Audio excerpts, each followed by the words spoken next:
இன்றைய ஆசீர்வாதம்.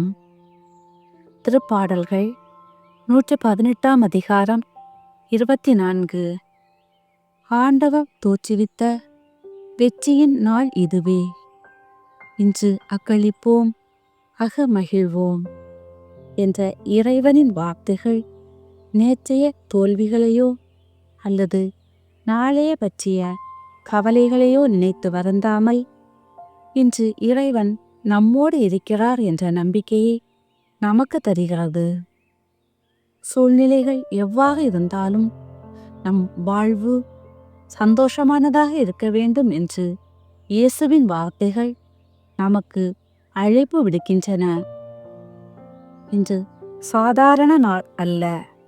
நம் வாழ்வை அடுத்த கட்டத்திற்கு எடுத்துச் செல்ல நீர் கொடுத்திருக்கும் ஒரு வாய்ப்பு என்று நாங்கள் நம்புகின்றோம்.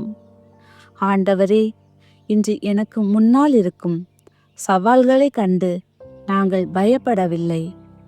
ஏனென்றால் இந்த நாளை உருவாக்கியவர் நீர், அதை வழி நடத்துபவரும் நீரே. வீண் கவலைகளில் நேரத்தை வீணாக்காமல் நீர் எனக்கு கொடுத்திருக்கும் நோக்கத்தை நிறைவேற்ற எனக்கு சுறுசுறுப்பை தாரும். இன்று நான் சந்திக்கும் பிரச்சனைகளை உமது பலத்தால் ஜெயிக்கும் வல்லமையை தாரும். ஆமேன்.